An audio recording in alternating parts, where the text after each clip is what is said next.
Hello guys, ये जो video होगी पूरी तरह से हिंदी मीडियम वाले बच्चों के लिए होगी। इसमें हम पढ़ेंगे कक्षा 12 का पहला चैप्टर ठोस अवस्था। ठीक है, देखो पहला चैप्टर है लेसन 1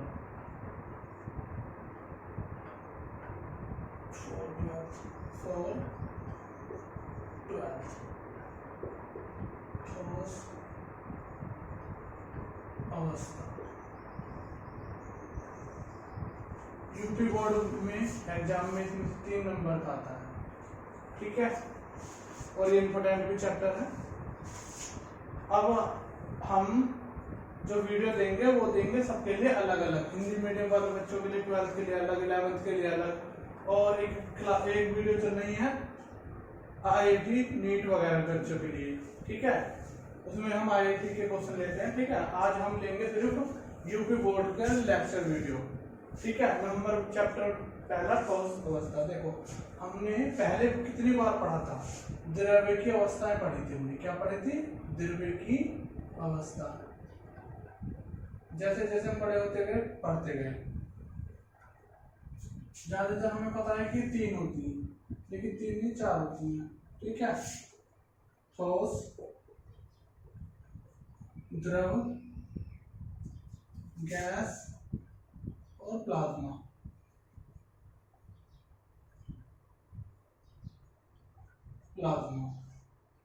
ठीक है, अब हम जो गैस थे 11th क्लास में पढ़ चुके थे, गैस की अवस्थाएं, गैस वगैरह। ठीक है, लेकिन हम जो 12th में पढ़ेंगे हम ठोस को और द्रव को डीपली में। द्रव जो है वो अगला चैप्टर है आपको विलयन नाम से। ठीक है, उसमें हम द्रव के बारे में पढ़ेंगे। फिलहाल हम पढ़ेंगे इस चैप्टर में ठोस के बारे में। ठोस क्या होता है, ठोस की पूरी जानकारी। ठीक है, चैप्टर क्या है? ठोस अवस्था। तो ठोस के बारे में पढ़ेंगे।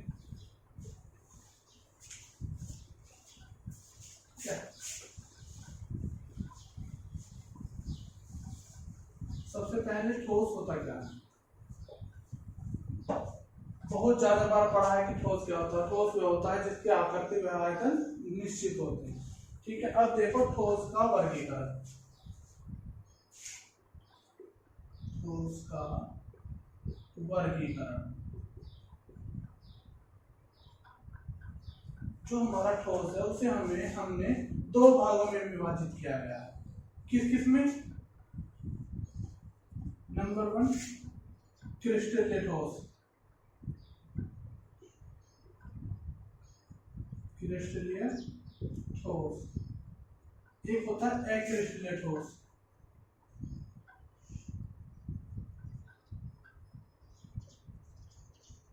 ठीक है, इसे बोलते हैं हम वास्तविक ठोस। वास्तविक ठोस या रियल या सच्चा, कुछ भी बोल दो। ठीक है, और ये होता है आभासी, आभास करने वाले, इमेजिनरी। क्या होता है ये? आभासी ठोस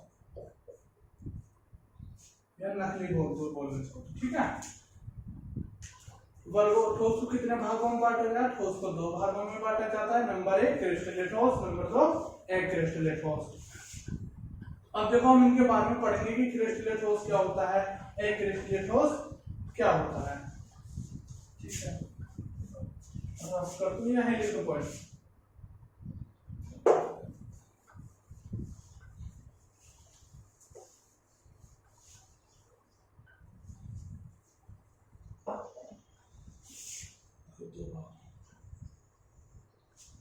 ये क्रिस्टलीय के लिए है,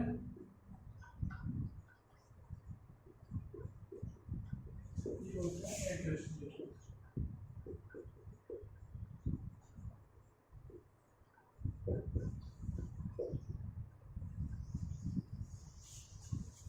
देखो नंबर 1 ये है, ये दीर्घ परासकोटि के होते हैं।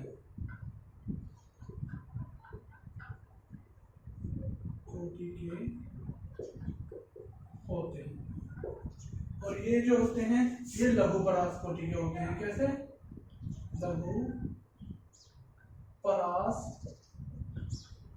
लघु परासकोटि के होते हैं।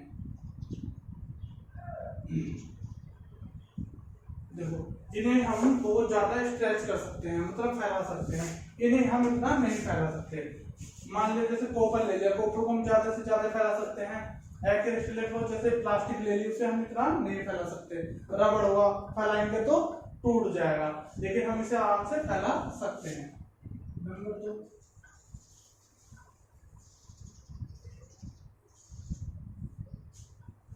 ये दृढ़ होते हैं।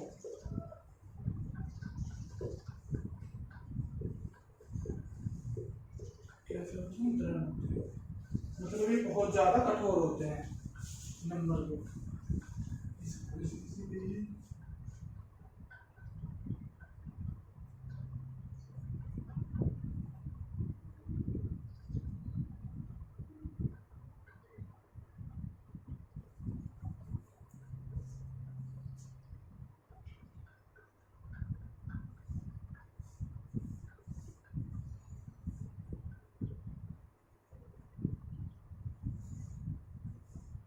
ये भी सामान्य से दृढ़ होते हैं। देखा होगा कि प्लास्टिक भी आजकल बहुत मजबूत आती है, ठीक है, वो भी दृढ़ होते हैं, ठीक है, पर ये ज्यादा होते हैं। और हम कह सकते हैं इनका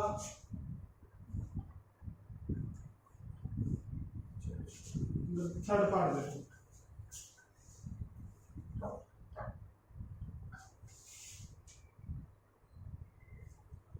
इन्हें गर्म करते हैं, इन्हें गर्म करते हैं तो इनका आयतन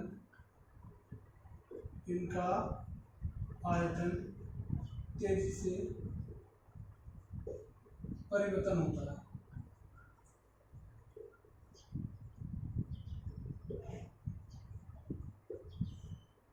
इन्हें गर्म करने पर इनका आयतन तेजी से परिवर्तन नहीं होता।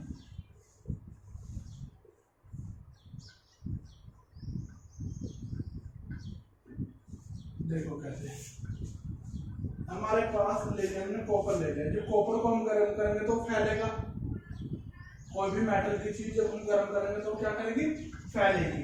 लेकिन जब हम प्लास्टिक को गर्म करते हैं, जैसे ये हमारे पास प्लास्टिक है, यदि हमने यहाँ से जलाई तो यहाँ से जलाने के बाद क्या होगा? सिर्फ वो यहाँ से ही जलेगी, सिर्फ यहाँ से ही परिवर्तन होगा उसका, लेकिन बाकी तो ठोस ही रहेगा।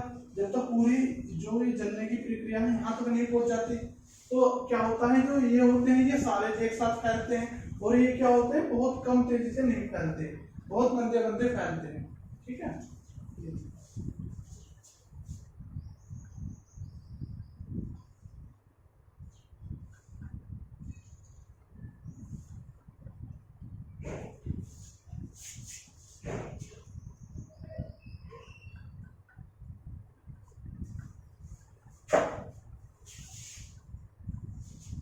इन्हें विदलन में तोड़ा जा सकता है। किसमें? विदलन में।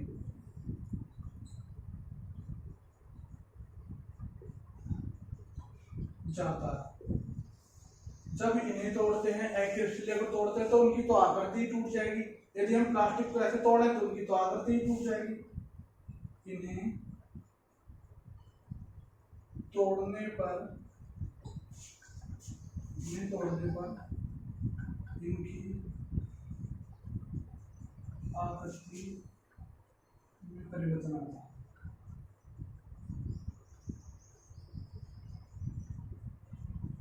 एग्जाम्पल ले लेना भाई, क्या हो गया, कॉपर ले लो, एल्यूमिनियम ले लो, इसका एग्जाम्पल ले लो प्लास्टिक ले लो,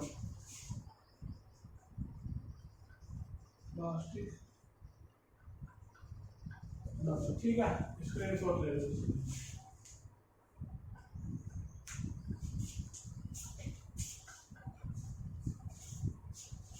कर दो रख।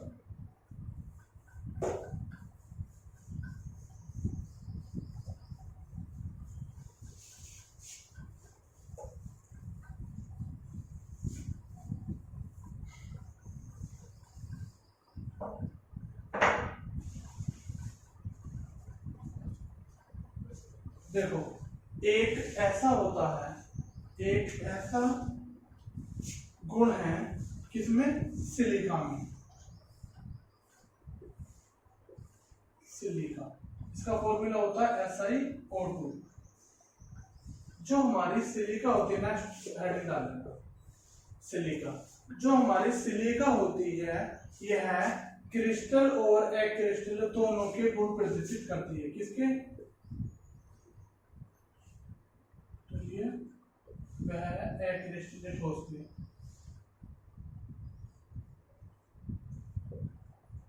किसके गुण प्रदर्शित करती है, क्रिस्टलीय और एक्रिस्टलीय ठोस के। ठीक है, जब हम पेपर में पूछने लग गया कि यह कौन सा अणु है या तत्व है जो दोनों के गुण प्रदर्शित करते हैं, क्या होता है, सिलिका।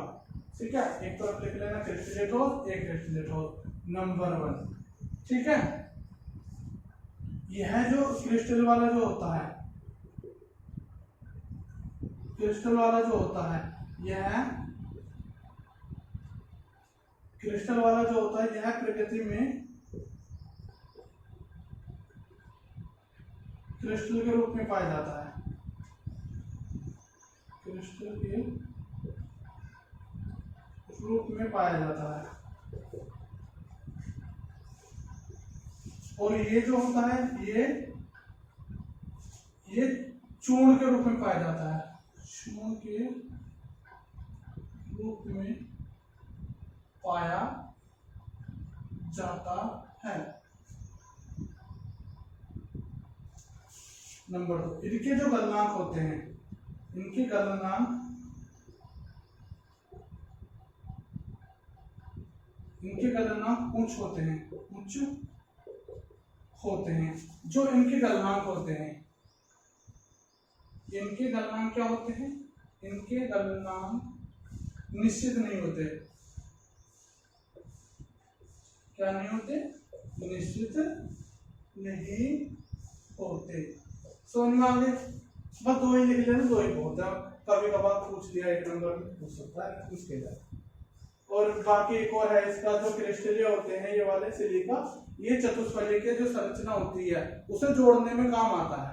किसमें आता है, सिलिका चतुष्फलक की जो संरचना होंगी, जो आगे बनाने सिखाऊंगा, उसमें जोड़ने में काम आता है, जबकि ये उसे जोड़ने में काम नहीं आता। चूर्ण है, चूर्ण के जोड़े को। ठीक है, कर दो रख।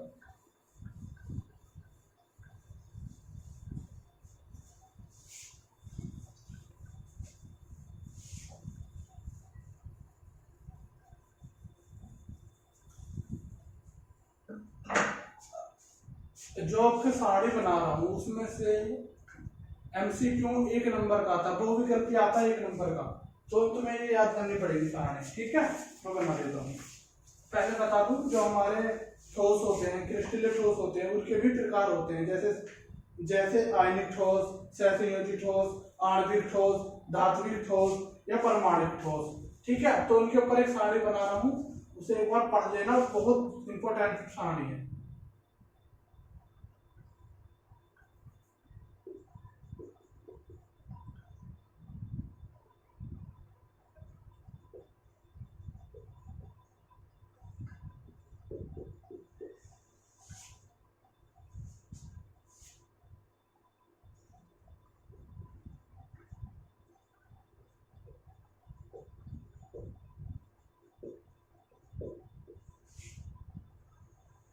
क्रिस्टलीय ठोस के कुछ अभिलक्षण देखो।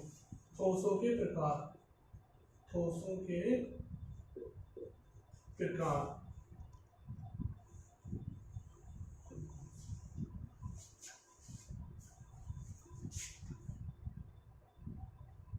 उदाहरण,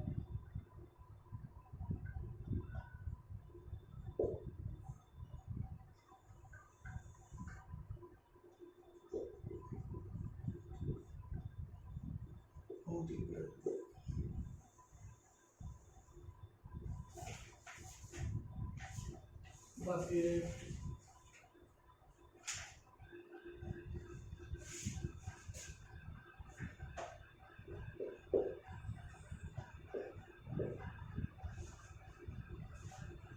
इतना ही याद कर लेना, 12th के लिए ये बोलता है।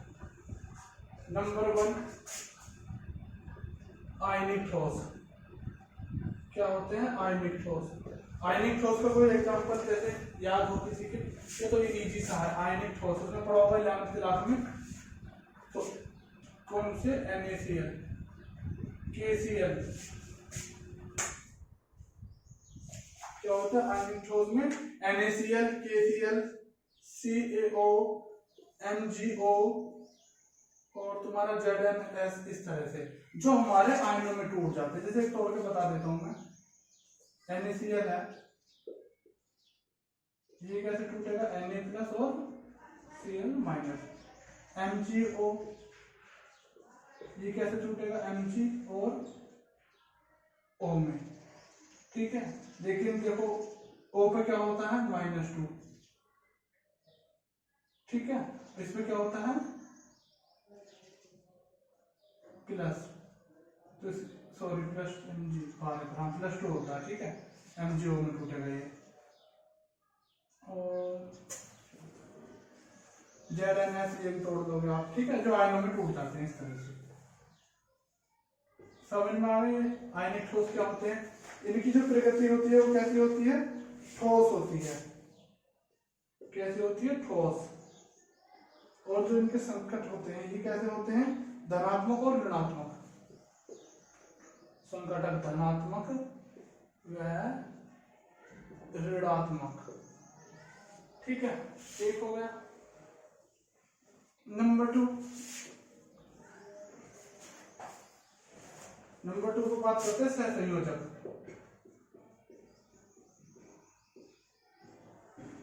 सहसंयोजक, ठीक है। जैसे उदाहरण के लिए सिलिका SiO2,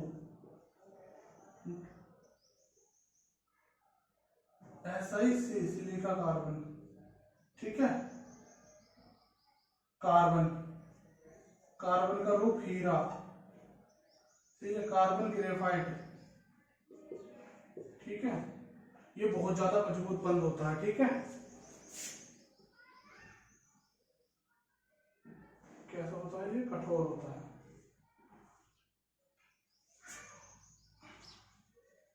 परमाणु सहसंयोजक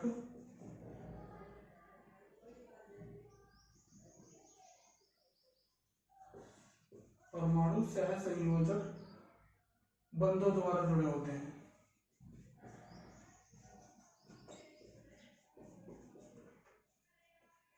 बंधों द्वारा जुड़े होते हैं। नंबर 3 आणविक।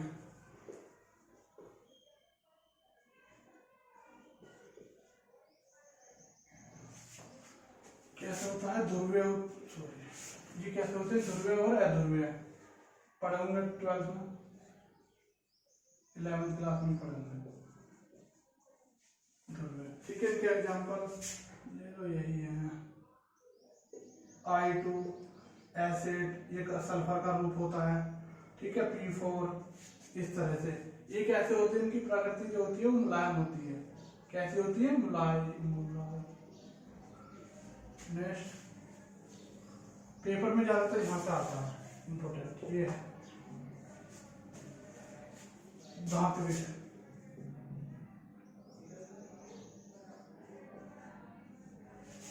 ठीक है, example aluminium, sodium, Au, Cu और मिश्र धातु।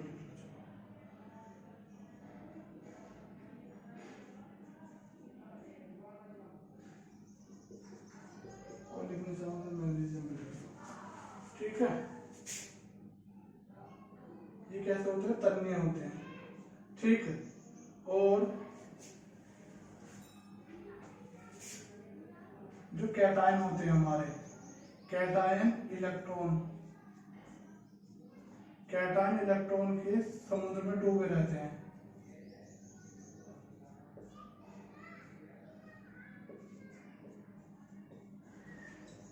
डूबे रहते हैं। बस यही आते हैं 4, लेकिन 5 मिनट में लिख देता हूँ।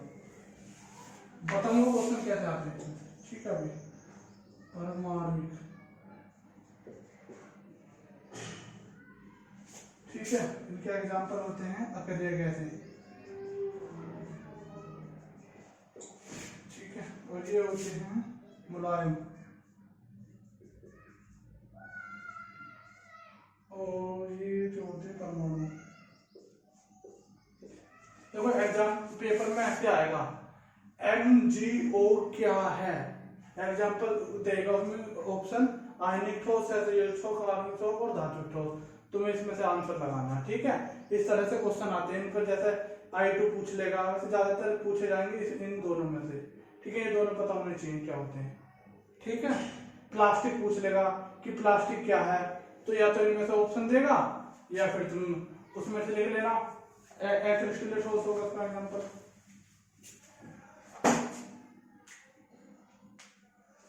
ये थोड़ा चैप्टर बोरिंग वाला है स्टार्टिंग में, ठीक है। बाद में मजा आएगा जब इसके न्यूमेरिकल्स वगैरह आएंगे, ठीक है।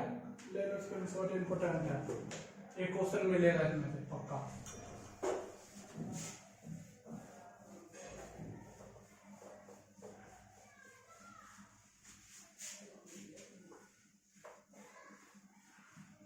इसका सेकंड लेक्चर जो होगा बहुत इंपॉर्टेंट होगा और बहुत ही ज्यादा मजेदार भी होगा। अब आते हैं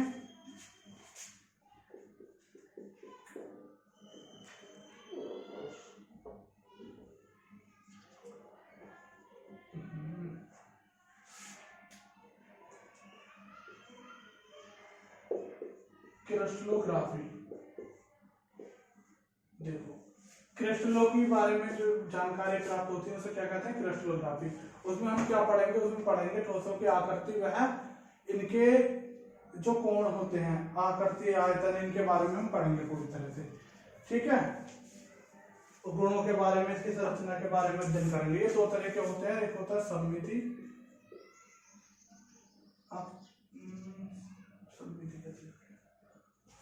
सममिति तल, एक होता है हमारा सममिति अक्ष।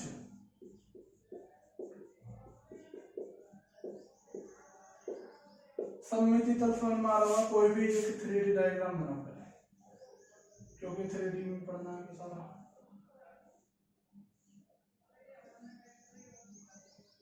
देखो देखो थोड़ा समझाना थोड़ा मुश्किल है, तो ध्यान से देखना। यदि हम इसे यहां से काट दें, यहां से इस तरह से, इस तरह से, तो ये दो भाग में टूट जाएगा।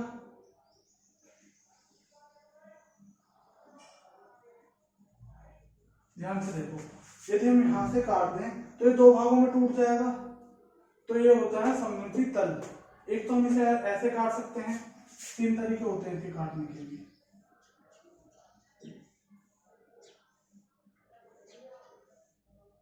ठीक है, ये बुक से पढ़ लेना इसके बारे में, या मुझे जीमेल कर देना, मैं तुम्हें नोट्स भेज दूंगा, ठीक है। यदि हम एक बार यहां से काटे ऐसे, ध्यान दे,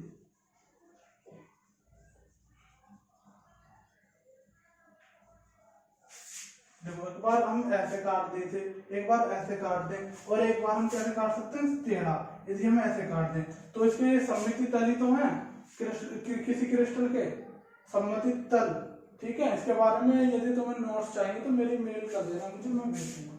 मेल है मेरी adchemistry@gmail.com, ठीक है। ये मेल कर देना, ईमेल है मेरा, ये ईमेल कर देना इस बार, तो मैं तुम्हें भेज दूंगा नोट्स, ठीक है। समझ में आ गए सममिति तल क्या होते हैं। एक तो ऐसे काट सकते हैं इसे, मान ले अपने कमरे को लो, जो तुम कमरा है चौकोर 4 दीवार वाला, ठीक है। उसे एक बार बीच में से काटने का इमेजिन करिए, एक बार ऐसे करिए और एक बार ऐसे करिए बीकन से, ठीक है। तीनों से तुम्हें समझ में आ जाएगा कि कैसे हम सममिति तल से उसे काट सकते हैं। ऐसे अब हम अक्ष की बात कर सकते हैं। देखो जैसे हमारे ये है थोड़ा सा,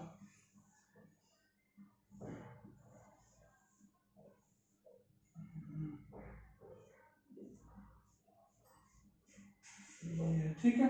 यदि हम यहाँ से इसे काटें ऐसे, काटें नहीं मतलब इसे घुमाएं, तो ये आसानी से घूम सकता है, तो ये आसानी से घूम सकता है 2D पर।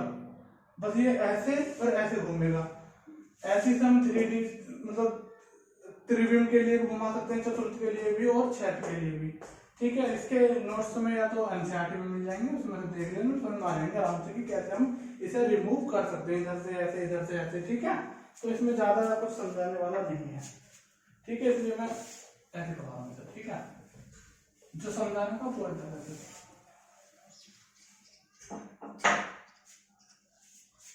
ठीक है, क्रिस्टलोग्राफी के कुछ नियम भी होते हैं, वो भी कराएंगे, लेकिन उससे पहले थोड़ा सा इंटरेस्ट बना देते हैं। ठीक है, जैसे कोई एक निकाय है, ये देखो ऐसे समझ लो, इसे थोड़ा सा ऐसे समझा देते हैं।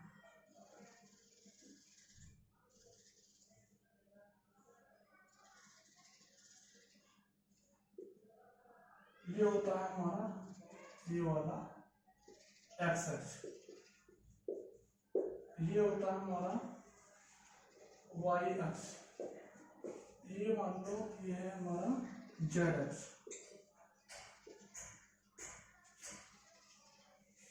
और यदि हम इसके बीचों बीच एक पॉइंट लगा दें तो ये क्या होगा, इसका अक्ष होगा या इसका केंद्र होगा, सममिति का केंद्र, सममिति का केंद्र। ठीक है, बाकी ये सब फलक है, समझ में आ गया। बस ये थोड़ा सा याद रखो कि कैसे होता है।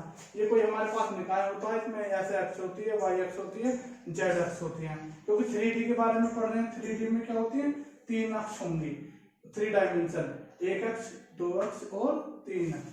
ठीक है,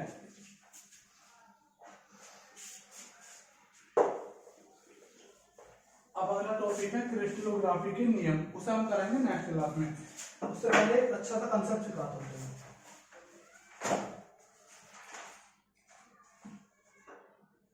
देखो, अब हम एकांक सैलों की बात करेंगे। किसकी? एकांक सैलों की।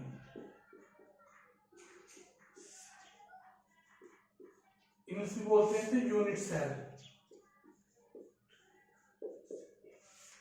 यहां से होता है तुम्हारा चैप्टर ठीक से स्टार्ट, मतलब मजेदार, जो तुम्हें पढ़ना है। ठीक है, देखो वो होते हैं 4। नंबर 1 सरल घनीय सेल, घनीय क्या होती है, सरल घनीय सेल। इंग्लिश में याद रखना है तुम्हें, सिंपल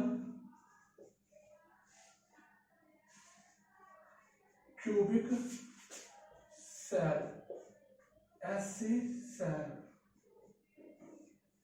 सिंपल क्यूबिक सेल। देखो सिंपल क्यूबिक सेल में क्या होता है, जो हमारा निकाय होता है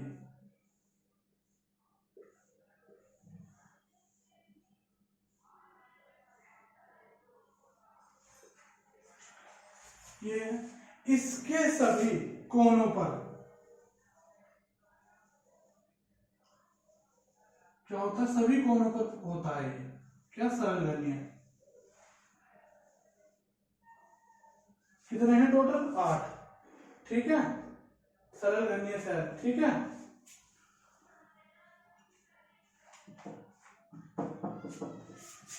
ये क्या है, तो यूनिट सेल।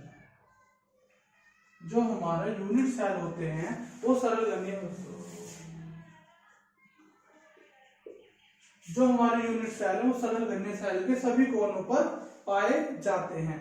जो हमारे क्या है यूनिट सेल, वो कहां पाए जाते हैं, सरल घनियों में सभी कोनों पर पाए जाते हैं। स्क्रीनशॉट ले लो।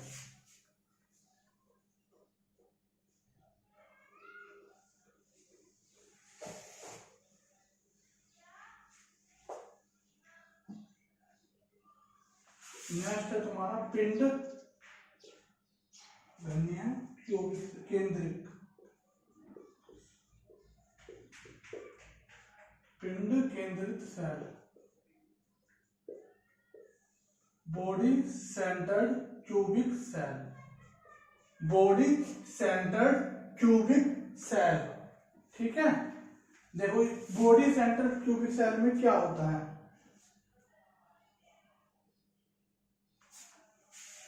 देखो। ठीक है,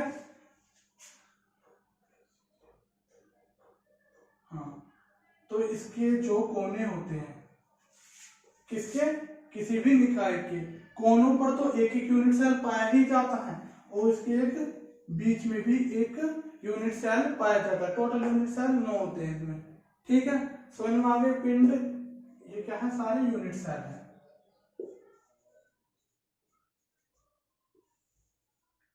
समझ में आ गए।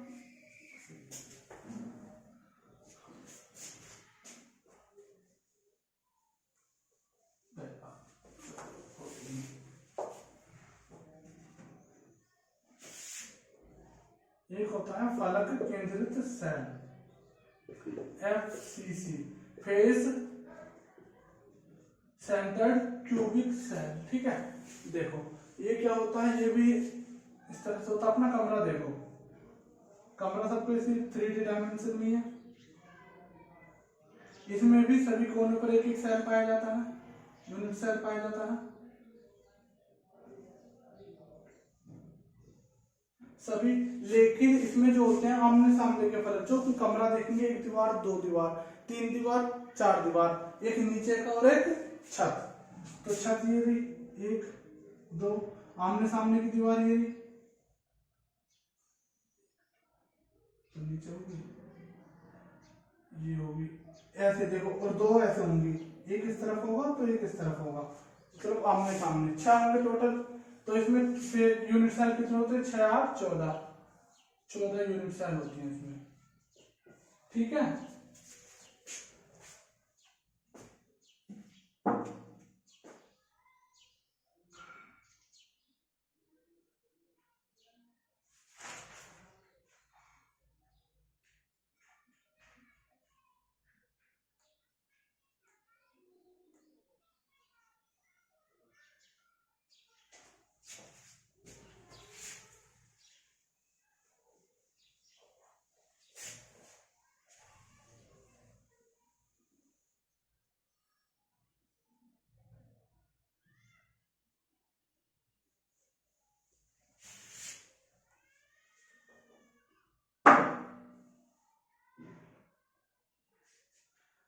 नंबर 4 होता है ECC, end central cubic cell. ठीक है,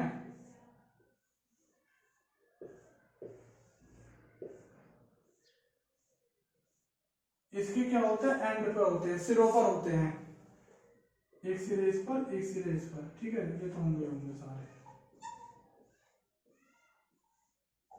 ठीक है, ये तो बाकी होंगे होंगे, उसके सिरों पर होते हैं, केवल 2 सिरे पर, कोई भी 2 मान लो, एक ये वाले मान लो, या ऊपर और नीचे वाले मान लो, या आमने सामने वाले मान लो।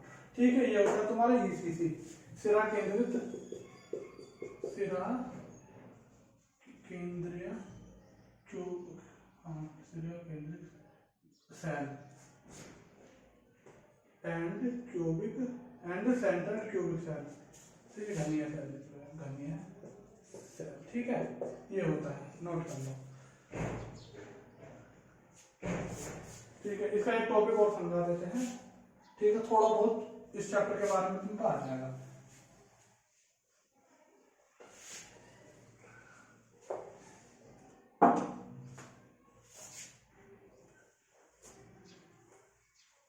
अब हम याद करना सीखेंगे, इंपॉर्टेंट है, पृथ्वी इकाई, पृथ्वी इकाई सेल, पृथ्वी इकाई सेल में कुल परमाणु, कुल परमाणु। ठीक है, इसे हम जेड से भी दिखाते हैं। किससे दिखाते हैं, जेड से। ठीक है, जब न्यूमेरिकल करेंगे तो बहुत ज्यादा काम आने वाला, बिना इसके न्यूमेरिकल नहीं होने वाले। जब तक तुम पर ये नहीं आएगा तो न्यूमेरिकल एक भी नहीं होगा। देखो, पृथ्वी इकाई सेल में कुल परमाणु की संख्या निकालनी है। हमने क्या क्या पढ़े थे, simple cubic cell, simple cubic cell पढ़ी थी, SC। देखो, इसके लिए एक फॉर्मूला होता है, क्या होता है, N Z बराबर है, तो Z बराबर NC/8 प्लस NF/2 और NI/5। ये फॉर्मूला होता है, ये फॉर्मूला याद रखना है। जेड निकालने के लिए भी। ठीक है, देखो यहाँ पर एनसी क्या है, एनएफ क्या है, एनआई क्या है। एनसी क्या है, कोनों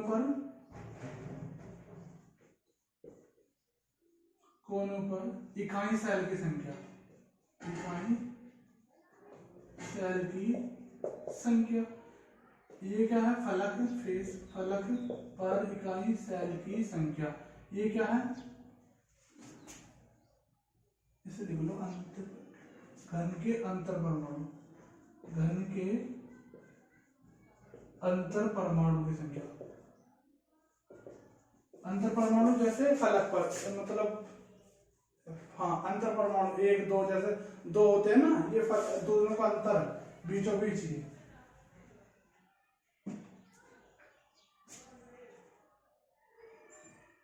जब बीचों बीच जो होता है एक वो, ठीक है, इनर में हो गया। देखो अब हम सिंपल क्यूबिक की बात करेंगे। सिंपल क्यूबिक सेल अभी हमने स्ट्रक्चर बनाकर दिखाई थी, उसमें जेड का मान देखो कैसे निकलेगा। ये हमारे पास स्ट्रक्चर थी इसकी,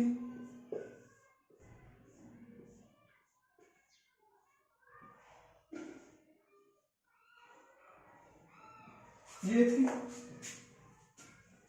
एनसी का, ये फॉर्मूला होता है NC plus 8 NF/2 plus NI/1। ये फॉर्मूला होता है हमारे पास।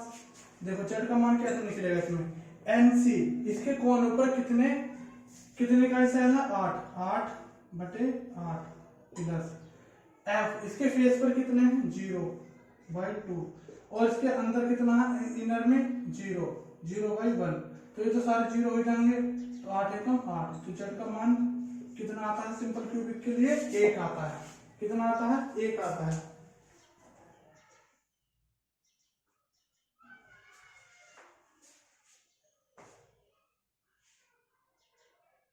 ठीक है, होगा,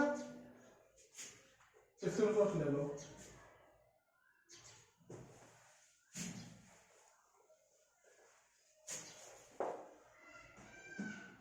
अब देखो बीसीसी के लिए बात करते हैं, बीसीसी के लिए, और एक और होगा तुम्हारा एफसीसी के लिए, जिनको क्वेश्चन आते हैं इन पर आते हैं बस। ठीक है, देखो बीसीसी के लिए जेड का मान क्या होगा। बीसीसी की स्ट्रक्चर हमें पता है, पहले स्ट्रक्चर बना दे, बॉडी सेंटर क्यूबिक सेल। ठीक है, बाकी केंद्रों पर तो इनके सबके होते हैं, जो भी हमने पीछे पढ़ा था। इसकी बॉडी में भी होता है, बीचों बीच होता है।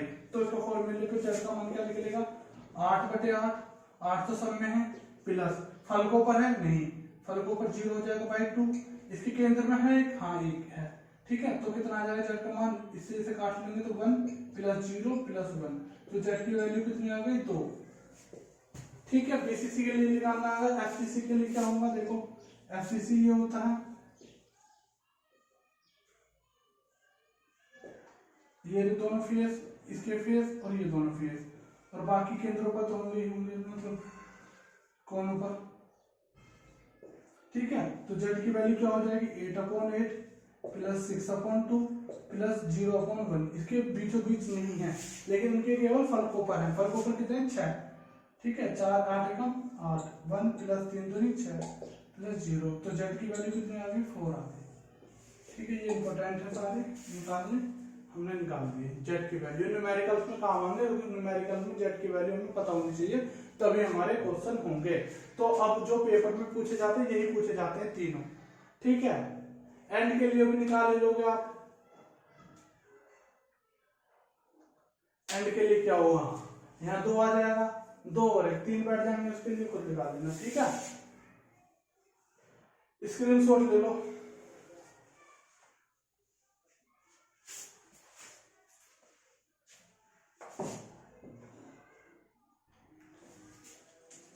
कर दो रफ। अब देखो, अभी हमने इसमें से एक टॉपिक छुड़वा दिया था पढ़ाते पढ़ाते, वो था क्रिस्टले के गुण या नियम, क्रिस्टलोग्राफी के नियम। ये होते हैं 3। ठीक है, उन्हें कल बताएंगे, क्योंकि यदि मैंने नहीं बताता तो तुम्हें लगता कि कुछ अभी स्टार्ट ही नहीं हुआ। ठीक है, जो तुम्हारे सिलेबस में एनसीईआरटी के में वो मैंने देख लिया है, जो जो पढ़ा रहा हूँ बस वही पेपर में आएगा। ये पहला लेक्चर था, 4 लेक्चर में ये खत्म हो जाएगा, 4 या 5 में। ठीक है, तो ये यूपी बोर्ड के बच्चों की डिमांड पर था, टोटली हिंदी में। ठीक है, अब जो नेक्स्ट लेसन आएगा वो आईआईटी वालों के लिए आने वाला है मेरा, और जीओसी का बेसिक जो चला था उसकी दूसरी वीडियो पहले आएगी। ठीक है, वो भी तुम देख सकते हो, हिंदी मीडियम वाले भी। उसमें कुछ ऐसा नहीं है कि जो समझ में ना आए, और वो बहुत जरूरी होता है जब तक हम ऑर्गेनिक केमिस्ट्री पढ़ेंगे। जैसे तुमने 11th में पढ़ा होगा जीओसी, जर्नल ऑर्गेनिक केमिस्ट्री, सामान्य कार्बनिक रसायन पढ़ा होगा, लेकिन उसमें से बस याद करा होगा मुख्य मूलक क्या होते हैं, और इलेक्ट्रोफिलिक, इलेक्ट्रोफाइल वगैरह जो भी तुमने पढ़ी थी। उसके ऊपर डीपली में बैच चल रहा है जीओसी का, उसकी वीडियो भी देख सकते हो। उसमें एक वीडियो हो चुकी है, उसमें बॉन्ड और संकरण निकालने बताए थे, वो हो चुकी है। अब अगली वीडियो उस पर आने वाली है। फिर उसके बाद आईआईटी का कोई एक कंसेप्ट उठाएंगे, उस कंसेप्ट का आईआईटी के क्वेश्चन करेंगे। ये वीडियो बस इतनी थी। धन्यवाद।